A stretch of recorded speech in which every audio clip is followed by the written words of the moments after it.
ప్రేమ పూర్ణుడా స్నేహశీలుడా విశ్వనాథుడా విజయవేరుడా ఆపత్కాలమందున సర్వలోకమందున దీనజనవలి దీపముగా వెలుగుసున్నవాడా ఆరాధింతు నిన్నే లోకరక్షకుడా ఆనందింతు నీలో జీవితాంతము నీ కృప ఎంతో ఉన్నతమై వర్ణించలేని స్వామి నీ కృప యందు తుది వరకు నడిపించుము యేసయ్యా ప్రేమ పూర్ణుడా స్నేహశీలుడా విశ్వనాథుడా విజయవీరుడా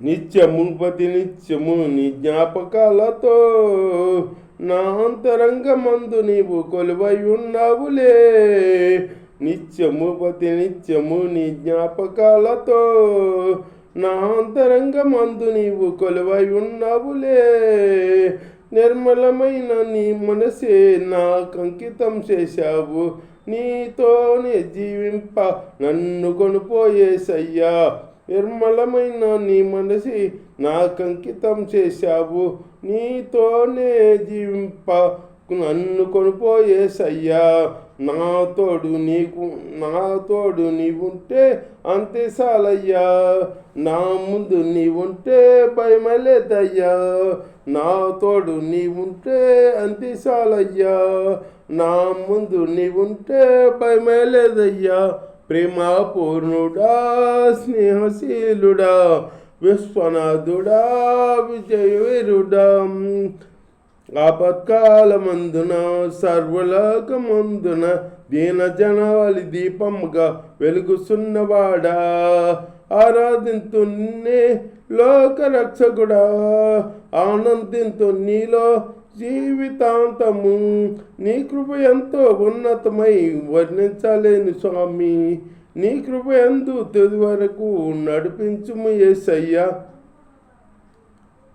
ప్రేమ పూర్ణుడా స్నేహశీలుడా విశ్వనాథుడా విజయవీరుడా దేవుని స్తోత్రము ఎందరికి వందనాలు దేవుని మాటలు ఇందాం కూర్చో శ్రద్ధగా దేవుడు చెబుతున్నాడా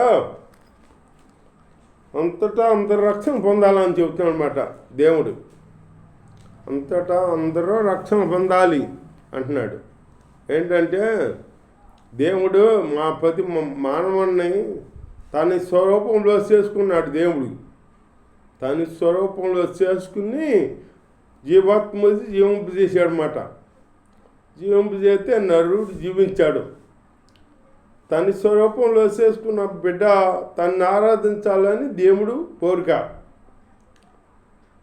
నేను నా స్వరూపంలో చేసుకున్న నేను నరుడు నన్ను సేవించాలి నన్ను ఆరాధించాలి అని దేవుడు ఆలోచన మనం ఏమేంటి లోకంలో పడిపోయి లోకంలో జీవిస్తూ లోకాశల్లో పడిపోయి లోక అలవాట్లలో పడిపోయి మనం పుట్టుకుని మర్చిపోయాం మనం పుట్టింది ఎలా పుట్టామో మనం మర్చిపోయాం అన్నమాట మనం మట్టి తీసి బొమ్మను చేసి జీవాత్మ వదిలాడనమాట దేవుడు యేసయ్య తన స్వరూపంలో చేసుకుని ఆది కాండంలో చూద్దాం మన స్వరూపంలో నరుని చేద్దాము అనుకున్నారంట త్రేగ దేవుడు అనుకున్నట్టు ఉంది అక్కడ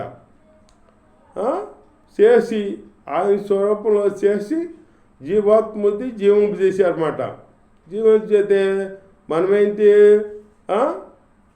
నాకు నేనే వచ్చేసాను అన్నట్టుగా నన్ను ఎవరో పుట్టించలేదు నాకు నేనే వచ్చేసాను నేను ఒక మాట బట్టి ఒకరితో నేను పెట్టుకుని జీవించబట్టి నాకు నేను జీవించగలను అని చెప్పేసి మనం తెల్లాగిరేస్తాం అన్నమాట తలాగిరేయకూడదు అట్లా తలాగిరేసిన వాళ్ళు దేవుడు చెప్పగా ఆ తలాగిరేసిన వాళ్ళు ఏమైపోయారో అసలేదు బైబిల్లో తలాగిరేయకూడదు దేవుడు మనల్ని చేశాడు కాబట్టి మనల్ని అడుగుతున్నాడు నేను చేసిన బిడ్డలో నన్ను ఆరాధించాలి అంటున్నాడు దేవుడు దేవుడి స్తోత్రం ఎందుకంటే దేవుడి స్వరూపంలో మనం చేశాడు. ఈ సాతాను మయ్యాన ఏం చేసింది? దేవుడి బిడ్డలని, నీ బిడ్డలు నీకు కాకుండా చేస్తాను అని చెప్పి కంకణం కట్టుకుని ఈ సైతాను ఈ లోకాల రంగులు పొంగులు మనం చూపిస్తున్నమాట. ఈ లోకంలో జీవిస్తాకి ఈ లోకంలో ఉన్నాయన్నీ మనకు చూపిస్తున్నమాట. డబ్బాసి ఆయాసి ఆసి చూపించేసి మనల్ని దేవుడికి కాకుండా చేస్తున్నమాట. దేవుడు అసలు మనల్ని చూస్తున్న దేవుడు యేసయ్య ఆయన స్వరూపంలో చేసుకున్నాడనమాట. చేసుకుని జీవాత్మదాడు. జీవించాం. మనం దేవుడి సొత్తు ఎప్పటికైనా. అందుకే దేవుడు చెప్తాడు, నా సొత్తుగా ఉండాలి అన్నాడు. పూర్వకాలమందు నానా సమయములలో నానా విధములుగాను ప్రవర్తనల ద్వారా మన పితరులతో మాట్లాడిన దేవుడు. ప్రవర్తనల ద్వారా మాట్లాడాడంట. పూర్వకాలం అయితే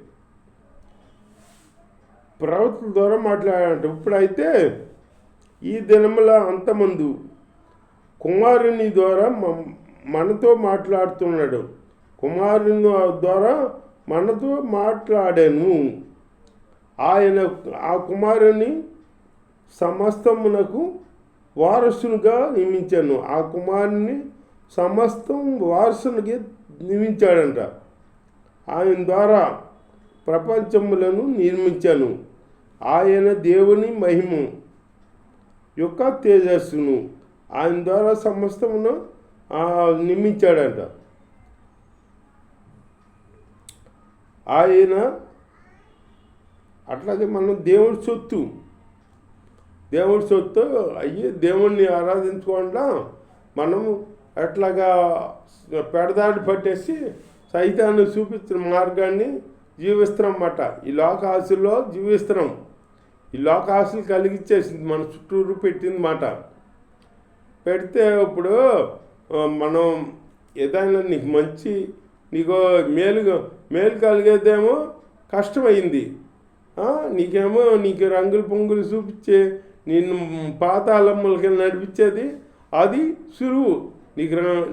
అది ఎంతో నీకు కష్టం ఉండదు. ఇక ఆ కష్టం లేని మార్గాన్ని వెళ్తున్నావు. నువ్వు వెళ్ళి ఆ సైతాన్ని సొత్తుగా మారిపోతాం అన్నమాట. అగ్నిగుండానికి వెళ్ళిపోతాం. మరి దేవుడి సొత్తు కదా నువ్వు. దేవుడి సొత్తుగా ఉండాలి కదా. అందుకనే దేవుడు ఇట్లాగా కుమారుని ద్వారా మన ఈ భూలోకానికి దిగి వచ్చాడనమాట. పరలోకాన్ని విడిచి భూలోకానికి దిగి వచ్చాడనమాట. మానవుడు గుడ్డివాడయ్యి చీకటిలో సంచరిస్తూ ఏది మంచి మార్గమో తెలియకుండా జీవిస్తాడా అని చెప్పి పరలోకాన్ని ఇచ్చి భూలోకానికి దిగొచ్చాడనమాట. దేవుడు దిగొచ్చి మనల్ని మంచి మార్గం చూపిస్తుంటే ఫస్ట్ నుంచి ఆ లోకంలో ఉండి లోకంలో పెరుగుతూ లోకంలో ఆశలో ఉంటూ జీవిస్తున్నాం కదా. అవి అలవాటు అయిపోయి వాటిని ఎడవలేకపోతున్నాం అన్నమాట. అవి అంటే ఇప్పుడు వేస్ట్ లాంటిది. అది వేస్ట్ ఏముంటుంది? ఇప్పుడు వేస్ట్ అన్నీ చూపిస్తుంది. భార్య అయితే చూపిది కదా. అట్లాగే భార్య అన్నదేమో ఈ యేసయ్యం దేవుడి మార్గం. అవేశ్య మార్గం అది లోకంలో జీవిస్తూ బేస్లోకి వెళ్తామన్నమాట. వేశ్య లోతైన గొయ్యని ఆ గోతులోకి వెళ్తున్నాం. గుంటలోకి గుడ్డివాడికి త్రోవ చూపిస్తాడు అన్నట్టుగా మనం గుడ్డివాళ్ళు అయిపోయాం. ఆ గుడ్డివాడిని వెలిగిస్తాకి యేసయ్య వచ్చాడు దేవుడిగా. వస్తే ఇంకా గుర్తించలేకపోతున్నాం. ఇంకా గుర్తించలేక ఇంకా గుడ్డివాళ్ళు అయ్యి ఉన్నారు చాలామంది. ఆ వెలిగించబడిన వాళ్ళు కాడ పూర్తిగా వెలిగించబడిన వాళ్ళు పూర్తిగా వెలిగించబడి నా సొత్తు అయిన వాళ్ళు నా సొత్తుగానే ఉండాలి అంటున్నాడు దేవుడు. మనం ఆయన సొత్తుగా ఉండాలి. అంతేగాని మనం ఇక అక్కడికి ఆ కాసేపు ఆ చర్చికి వెళ్ళిన కాసేపు అట్లా ఉంటారు అంతే. ఇక్కడికి వచ్చాకేగా లోకాస్తుల్లోకి లోక సహవాసాలు పడుతున్నారు అనమాట. లోకాస్తుల్లోకి వెళ్తున్నారు. మనము వెళ్ళకూడదని అనలా, అందరం ప్రేమించమన్నాడు దేవుడు. ప్రేమించాలి, కాకపోతే వాళ్ళు పలకరిస్తే మనం పలకాలి అంతే, అంతవరకే. ఆ చుట్టూ మనం తిరగకూడదు. ఆ చుట్టూ మనం తిరుగుతామేంటి? మనం దేవుడి బిడ్డలం. దేవుని బిడ్డలో ఆ చుట్టూ తిరుగుతామేంటి? తిరగకూడదు, తప్పది. దేవుడు ఆత్మ కలిగిన వాళ్ళు అయితే అట్లా తిరగరు. వాళ్ళు మాట్లాడితే మాట్లాడు, అవి మంచిదే, మంచి అందరు తోటి వాడిని ప్రేమించమన్నాడు దేవుడు. ప్రేమించుకోవడం ప్రేమించు, తప్పులేదు. నువ్వు ఎంతవరకు ఉండాలో అంతవరకు ఉండు. ఆత్మీయ జీవితానికి దెబ్బ లేకుండా చూసుకో నువ్వు. అంతేగాని చర్చిలోకి వచ్చి అక్కడ భాషలు మాడుతూ అక్కడ ఎగురుతూ ఇక్కడికి వచ్చి లోకంతో స్నేహం చేస్తే ఎట్లా ఉంటుంది? యేసుప్రభు అతిగా అన్నాడు, లోకంతో స్నేహం చేసిన వాళ్ళు స్నేహం నాకు కొయ్యడం అన్నాడు. లోకంతో స్నేహం చేస్తే యేసే నీకు దూరం అయిపోతాడనమాట. యేసుతో స్నేహం చేస్తే లోకం నీకు దూరం అయిపోతుంది. అట్లాగా మనం జీవించాలి, అంతేగాని పరిశుద్ధంగా జీవించాలి, పవిత్రంగా జీవించాలి. తోటి వాళ్ళని ప్రేమించాలి, లేని వాళ్ళని ప్రేమించమన్నాడు దేవుడు. లేని వాళ్ళని ప్రేమిస్తున్నావా? నువ్వు డబ్బున్న వాళ్ళని ప్రేమిస్తున్నావు, పలుకుబడి ఉన్న వాళ్ళని ప్రేమిస్తున్నావు. దేవుడు ఎవరిని ప్రేమించాడో? కుష్ఠరోగుల్ని, ఊరు బయట పెట్టిన కుష్ఠరోగుల్ని వాళ్ళని ముట్టి పాగు చేశారనమాట. వాళ్ళని ప్రేమించాడు. దిక్కులేని వాళ్ళని, వెలివేసిన వాళ్ళని అలా ప్రేమించాడు దేవుడు. సమరీల్ని వెలివేస్తే ఆ సమరీల కోసం వెళ్ళాడు దేవుడు యేసయ్య. వాళ్ళని రక్షిస్తాకి వాళ్ళని రక్షించాడు అన్నమాట. అంటే అని ఇప్పుడు ఎవరైతే దిక్కులేని వాళ్ళుగా ఉన్నారో, అంటరాని వాళ్ళు ఉన్నారో వాళ్ళని వెలిగిస్తా వచ్చాడు దేవుడు. దేవుడు ఒక స్త్రీ వచ్చింది, నా కూతురు సావసిద్ధమైందని నన్ను నువ్వు ప్రార్థన చేయవచ్చంటే ఆవిడతో ఒక మాట్లాడాల. ఈ స్థితిలో ఏమన్నారు? ఈవిడ మన వెనకాల వస్తుంది కదా, ఈవిడి కార్యం చేసి పంపించవచ్చు అంటే నేను ఇశ్రాయేలు నశించిన దాని కొరకే కానీ నేను ఇంకెవరి కొరకు పంపబడలేదంటే అప్పుడు ఆవిడ ఆవిడ ఇంకా అడుగుతా వెనకొస్తుంది. అప్పుడు అన్నాడు, పిల్లలు రొట్టె తీసి కుక్క పిల్లలు పెడితే యుక్తం కాదు అన్నాడు. అంటే ఆవిడ తగ్గించుకుంది. ఇప్పుడు కుక్క పిల్లలు అంటే మనం ఏమంటాం? నీ సన్నిధికి వస్తే, నీ చర్చికి వస్తే, నిన్ను ఆశ్రయిస్తే నువ్వు కుక్క పిల్లలు అంటావా అని మనం రేజ్ అయిపోతాం. ఆవిడ అట్లా తగ్గించుకుని, అవును ప్రభువా, కుక్క పిల్ల కాడ యజమాని బలం మీద తిన్న రొట్టె ముక్కలు పొడిపడుతుంది కదా, ముక్కలు పడతాయి కదా, ఆ ముక్కలు కాడ తిని స్వస్థతగా కలిగితాకి మాకు సాయం చేయలేమంటే అప్పుడు అన్నాడు, అప్పుడు నీ విశ్వాసం గొప్పది అన్నాడు అన్నమాట. గొప్పదని నువ్వు కోరుకున్నట్టే నీకు జరుగుద్దెల్లు అన్నాడు. జరుగుద్దెల్లు అంటే అదే గంటకే 1 గంట కంటే ఆ 1 గంటకే ఆవిడ ఆ కూతురు ఆ జ్వరం నుంచి విడుదల పొందిందంట. ఎప్పుడు జరిగింది ఈ కార్యం అని వాళ్ళని అడిగితే నేను 1 గంటకు అని చెప్పారన్నమాట. యేసయ్య చెప్పిన మాట 1 గంట, ఈవిడికి చెప్పిన మాట. అలాగే యేసయ్య మాట పంపితే చాలు స్వస్థ కలిగిద్ది. యేసయ్య వస్త్రపు చెంగు ముట్టితే చాలు స్వస్థ కలిగిద్ది.